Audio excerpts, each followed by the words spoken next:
FOMO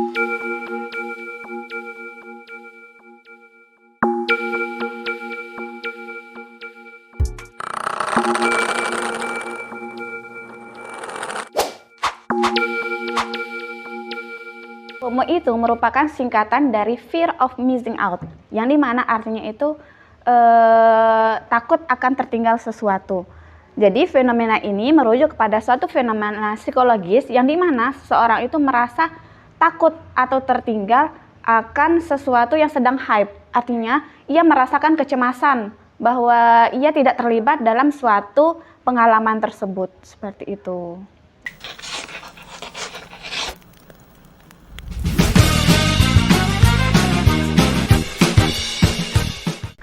Assalamualaikum warahmatullahi wabarakatuh. Halo everyone, selamat datang kembali di Harumain Podcast. Berbicara baik, benar, dan bermanfaat.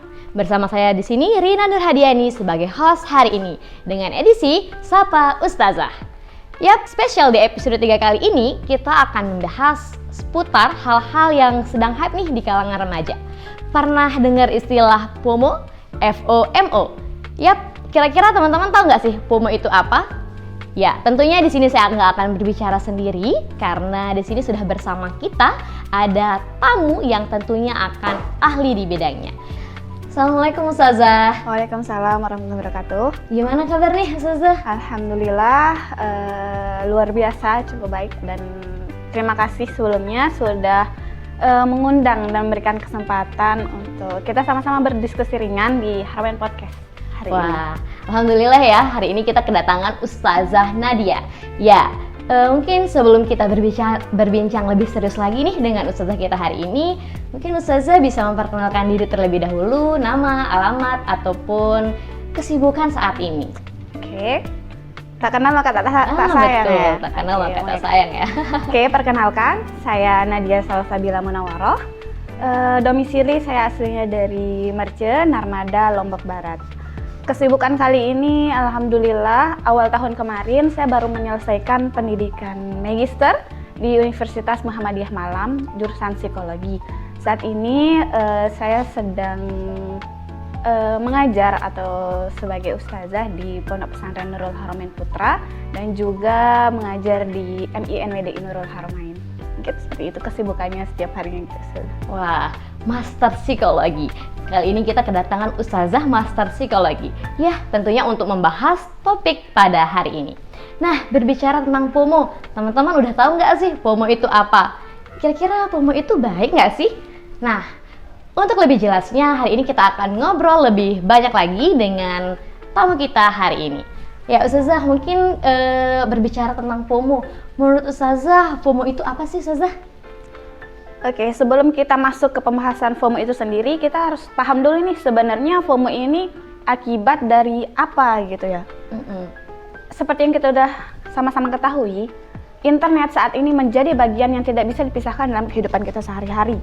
Tentu saja dengan hadirnya internet ini sangat memberikan kemudahan bagi kita untuk mendapatkan informasi, mencari pelajaran, dan banyak hal-hal positif lainnya. Tapi kemudahan yang kita dapatkan itu tidak semata-mata terlepas dari adanya dampak negatif tentunya. Karena setiap segala sesuatu itu pasti ada dampak positif dan juga negatifnya, tergantung bagaimana cara kita menggunakannya. Nah, berbicara tentang FOMO itu sendiri, ternyata FOMO itu merupakan suatu dampak negatif akibat dari penggunaan internet itu sendiri. Wah, dampak negatif ya Ustazah ya. Nah, di kalangan muda nih kan sosial medianya udah menjadi teman sehari-hari nih Ustazah. Nggak hanya di kalangan muda aja, tapi orang dewasa, anak-anak pun sudah mulai mengenal sosial media. Kalau FOMO itu sendiri Ustazah, ini biasanya rentan untuk anak-anak remaja atau untuk semua kalangan? Oke, untuk sebelum saya akan menjelaskan ke ini Ustazah, FOMO ini rentannya karena sama siapa sih? Kita harus paham dulu FOMO itu sebenarnya apa. Jadi FOMO itu merupakan singkatan dari fear of missing out, yang dimana artinya itu takut akan tertinggal sesuatu.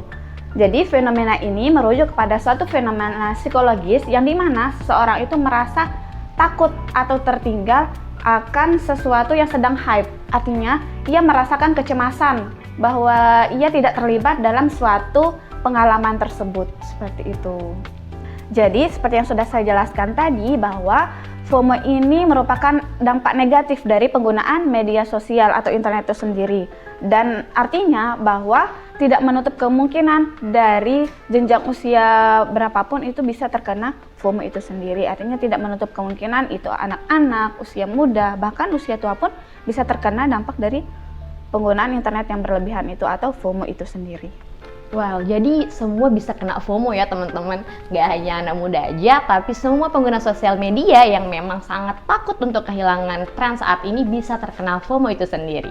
Nah, gejala dari FOMO itu apa sih Ustazah? Oke, gejala dari FOMO otomatis yang akan kita bicarakan ini adalah suatu gejala yang negatif tentunya. Secara umum, gejala dari FOMO itu bisa kita rangkum menjadi 6. Yang pertama itu ada rasanya stres dan cemas. Artinya ketika seseorang merasakan FOMO itu sendiri, ia akan merasa stres dan cemas karena ia merasakan bahwa hidupnya itu tidak sebanding dengan apa yang dia saksikan di media sosial itu. Jadinya ia mulai membandingkan dirinya dan mulai berpikir bahwa loh, kok kehidupan saya nggak kayak mereka sih, kok aku nggak bisa kayak gitu sih, seperti itu. Yang kedua, ada perasaan tidak puas. Tentunya setelah membandingkan diri dengan orang lain, kita mulai membandingkan diri dan tidak puas dengan apa yang kita miliki.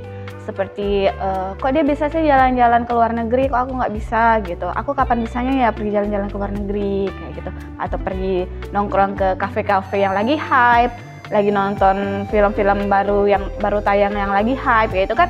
Itu kita mulai membandingkan diri kita dengan pengalaman hidup orang lain. Selanjutnya itu ada gangguan konsentrasi, pasti.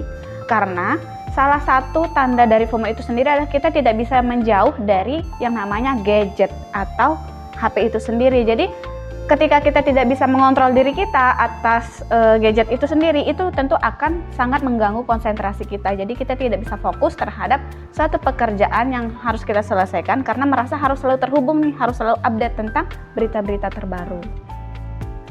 Selanjutnya ada gangguan tidur. Nah, ini paling fatal sih. Biasanya nih, orang-orang yang FOMO atau orang-orang yang takut ketinggalan informasi itu rela begadang. Yang penting dapat informasi terbaru, ngikutin tren-tren kayak itu kan, kita jadi menghabiskan waktu dan waktu tidur kita itu jadi berkurang, membuang-buang tenaga, membuang-buang energi dan iya, kalau kita mendapatkan sesuatu yang bermanfaat dari begadangnya itu. Dan yang terakhir, itu bisa menyebabkan ketidakstabilan emosi. Karena selain tenaga, pikiran, uang juga itu akan terkuras karena tidak mau tertinggal dari suatu tren tertentu. Jadi ketidakstabilan emosi pun itu akan terganggu, tidak tentram, adanya perasaan cemas, khawatir, takut yang dimana itu semua itu merupakan dampak negatif dari FOMO itu. Makanya FOMO itu disebut sebagai suatu dampak fenomena psikologis yang negatif. Seperti itu, Ustaz. Oke, gimana nih teman-teman, udah dengar nggak sih gimana aja gejala dari FOMO itu sendiri? Jadi udah dibahas beberapa gejala-gejala yang menunjukkan bahwa teman-teman terkena FOMO. Atau mungkin saya juga terkena FOMO nih, atau teman-teman di rumah terkena FOMO. Wah, hati-hati ya, jangan sampai kita terlalu larut dengan hal-hal yang negatif tentunya, FOMO. Oke, selanjutnya nih, kita kan udah tahu nih Ustazah gejala FOMO itu seperti apa. Nah, kalau akibat dari FOMO tuh biasanya apa Ustazah? Kan tadi udah dibahas sedikit dampak negatif, tentunya ada dampak negatif. Tapi yang lebih spesifik lagi nih Ustazah, kira-kira kalau saya terkena FOMO nih, apa nih yang fatal banget yang bakal saya rasakan ketika saya terkena FOMO itu sendiri? Untuk yang paling fatalnya sih, kita akan selalu merasa cemas, khawatir, karena cemas dan khawatir itu suatu fenomena psikologis yang paling dapat mengganggu dan dapat menyebabkan stres. Jadi FOMO ini memang harus aware gitu. Sebaiknya cepat dihindari jika sudah mulai merasa khawatir nih, nggak bisa jauh dari gadget, nggak punya kuota dikit gitu kan, nggak diajak ngafe ke tempat yang terbaru itu kan.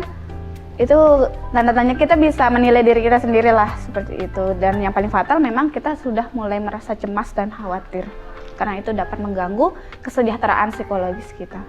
Hati-hati nih, FOMO dapat menyebabkan stres berat. Oke, selanjutnya tadi udah ditahu nih gejala maupun akibat dari FOMO itu sendiri. Nah, tentunya Ustazah punya tips dan trik dong untuk anak-anak muda ataupun teman-teman di rumah yang ada di sana untuk bagaimana sih upaya atau pencegahan agar kita tidak terkena FOMO itu sendiri. Ya kan Ustazah? Oke. Mungkin ya ini tipsnya itu mungkin juga jadi tamparan buat pribadi saya sendiri juga gitu kan, mungkin jadi sebelum saya lanjut apa aja nih tips untuk menghindari FOMO itu sendiri, tentu saja semua itu akan kembali kepada diri kita sendiri, dimulai dari diri kita sendiri. Ada seorang dosen saya ketika S1 dulu pernah berkata, seorang yang dapat menguasai dirinya itu adalah orang yang dahsyat. Jadi semua itu dimulai dari diri kita sendiri. Bagaimana caranya? Dengan memiliki manajemen diri yang baik. Seperti itu. Jadi untuk mengurangi resiko FOMO ini pun kita bisa mulai dari manajemen diri yang baik. Yang pertama, kita harus tahu nih tujuan kita untuk menggunakan media sosial itu apa. Jadi ketika kita sudah tahu tujuannya untuk bermedia sosial itu apa, untuk berselancar di internet itu apa, jadi ketika kita membuka situs-situs web itu akan lebih terarah dan tidak membuang-buang waktu untuk menyaksikan atau melihat hal-hal yang tidak bermanfaat seperti itu. Selanjutnya, ini penting sih membatasi penggunaan HP atau gadget, membatasi waktu. Jadi kita punya screen time yang cukup nih, atau misalnya pagi, kita bisa menentukan diri kita. Pagi saya boleh main sosmed itu sekitar 30 menit atau sampai 1 jam. Setelahnya itu saya harus fokus dengan kerjaan yang ada di real life saya. Mungkin seperti itu. Selanjutnya mungkin bisa menjaga keseimbangan. Artinya kita perlu menjaga keseimbangan kehidupan kita di media sosial dan di dunia nyata. Karena kita lebih banyak membutuhkan interaksi di dunia nyata daripada di media sosial. Jadi itu memang harus diseimbangkan. Jangan terlalu banyak menghabiskan waktu di media sosial. Itu akan memberikan tingkat terkena FOMO yang lebih tinggi. Jadi memang harus disesuaikan, diseimbangkan dengan kehidupan kita di dunia nyata. Yang terakhir mungkin kita bisa mengembangkan kegiatan-kegiatan alternatif yang lebih bermanfaat. Artinya kita bisa mencari hobi-hobi untuk mengalihkan kita dari menggunakan media sosial secara terus-menerus. Seperti itu mungkin Ustazah. Nah, Ustazah, merujuk dari fenomena saat ini, ada nggak sih di sini Ustazah kasus-kasus yang saat ini yang menyebabkan akibat dari FOMO itu benar-benar kayak nggak habis pikir gitu Ustazah, kayak wah parah banget gitu? Kalau dari fenomena terakhir yang saya ketahui, ternyata saat ini itu tingkat peminjaman online itu meningkat pesat. Bisa dikatakan itu sebagai salah satu dampak negatif dari FOMO itu sendiri. Loh kok bisa pinjam online itu meningkat pesat? Tentunya balik lagi dengan mengikuti gaya hidup yang semakin terus meningkat itu sendiri. Nah, mengikuti gaya hidup yang terus meningkat ini juga merupakan salah satu tanda-tanda dari FOMO itu sendiri. Karena misalnya nih, nggak mau ketinggalan, nggak punya HP boba, nggak mau ngelihat temannya punya motor NMAX, mau juga punya motor NMAX, tapi nggak punya uang, ya solusinya pinjol. Nah, itu tuh dampak yang sangat-sangat mengerikan daripada FOMO itu sendiri. Tuh ya, jadi pinjaman online juga merupakan faktor atau efek dari FOMO itu sendiri yang, wah teman-teman tahu sendiri kan, pinjaman online saat ini udah merabak luas di kalangan kita, udah nggak asing lagi pinjol. Nah, selanjutnya, berhubung kita nih sekarang masih di lingkungan pesantren, tentunya ya walaupun kita nggak selalu bersosial media dengan aktif, tapi Ustazah, menurut Ustazah gimana nih kalau santri dan santriwati, tentunya kira-kira FOMO dalam bentuk apa ya kira-kira yang bisa dialami oleh santri dan santriwati atau teman-teman yang berada di pondok pesantren? Mengacu kepada kehidupan kita di dalam pondok pesantren, mungkin tingkat terkenanya santri-santri dari FOMO itu sendiri itu tidak setinggi dengan anak-anak yang di luar. Artinya penggunaan media sosial, penggunaan gadget, terhubung dengan internet pun itu di pondok pesantren dibatasi, sehingga anak-anak tidak akan merasa gelisah atau khawatir tidak terhubung dengan internet itu sendiri, karena adanya peraturan yang telah diatur di pondok ini meskipun penggunaan alat elektronik ataupun terhubung dengan internet itu dibatasi di pondok pesantren, tapi tidak menutup kemungkinan juga santri bisa terkena FOMO itu sendiri, Ustazah. Artinya, ada suatu momen atau kesempatan di mana santri itu dapat menggunakan alat-alat elektronik itu, seperti ketika penjengukan. Nah, ketika penjengukan itulah biasanya santri-santri kita nih menggunakan kesempatan itu untuk berselancar di internet mencari tren-tren terbaru. Jadi, ketika penjengukan pun bukannya fokus ke orang tuanya, malah fokus ke HP-nya, nyari tren-tren terbaru. Ini nih, tolong diperhatikan ya santri-santriwati. Kalau dijenguk itu fokusnya ke orang tuanya, bukan fokus nyari tren terbaru di internet. Kayak gitu. Mungkin itu sih dampak dari FOMO yang untuk santri dan santriwati. Nah, gimana nih santri dan santriwati? Udah denger kan kalau di jenguk itu fokusnya ke orang tua, bukan ke internet ataupun tren-tren yang sedang ada di luar. Tapi jadi nih santri dan santriwati sedikit tidak masih terselamatkan dari bahayanya FOMO itu sendiri. Betul. Karena sedikit tidak kami di sini tentunya masih bisa dibatasi dan masih bisa dicegah dari fenomenal FOMO itu sendiri. Ya kan Ustazah ya? Ya, terselamatkan. Wah, nggak kerasa nih kita udah ngobrol dan berbincang-bincang terkait FOMO itu sendiri cukup lama, dan tentunya banyak sekali ilmu-ilmu yang dapat kita pelajari hari ini terkait dengan FOMO itu sendiri. Nah, berhubung kita udah di akhir ngobrol nih Ustazah, kira-kira dari Ustazah nih pesan ataupun nasihat untuk anak-anak kalangan muda saat ini untuk terhindar dari FOMO itu sendiri gimana nih Ustazah? Pesan. Baik, mungkin ini bukan pesan hanya untuk anak-anak muda, hanya untuk pemirsa yang menyaksikan ini, tapi ini juga pesan untuk diri saya sendiri, mungkin untuk Ustazah juga. Usirasi wa iyakum. Jadi yang paling perlu ditingkatkan itu adalah self management. Artinya kita harus bisa menguasai diri kita sendiri. Karena seperti yang saya katakan tadi, orang yang dahsyat itu adalah orang yang dapat menguasai dirinya sendiri. Artinya ketika kita sudah dapat menguasai diri kita sendiri, kita sudah tahu tujuan dari apa yang kita kerjakan. Apa tujuan kita menggunakan media sosial, apa tujuan kita berselancar di internet, dan apa tujuan kita mengikuti tren-tren tertentu. Karena ketika kita sudah tahu tujuan, kita tidak akan kehilangan arah dan kita akan menemukan apa yang seharusnya kita cari tanpa terkena dari hal-hal negatif lainnya. Dan bagi teman-teman yang mungkin sudah merasa dirinya terkena FOMO dan mulai merasakan gejala dari FOMO itu sendiri, tidak apa-apa, semuanya masih bisa dicegah, masih bisa diperbaiki. Semuanya memang tidak bisa diulang, tapi bisa diperbaiki. Oke, kita sudah nyampe di akhir. Tentunya dengan pesan-pesan tadi, semua masih bisa diperbaiki. Untuk teman-teman lebih aware lagi ya untuk bersosial media. Jangan sampai untuk mengikuti tren kita bisa melakukan hal-hal di luar kendali kita sendiri. Ya, pemirsa, kita sudah sampai di akhir. Tentunya dengan pesan-pesan dari Ustazah tadi, semoga pesan ataupun tips dan trik dari Ustazah tadi masih bisa kita pelajari ataupun kita ingat selalu. Nah, oke everyone, sekian mungkin ngobrol-ngobrol kita hari ini. Tentunya di episode 3 kali ini berbicara tentang FOMO dengan Ustazah Nadia. Ya, terima kasih Ustazah atas informasi, ilmu, dan yang udah bisa di-sharing kepada kita dan kepada teman-teman yang ada di rumah.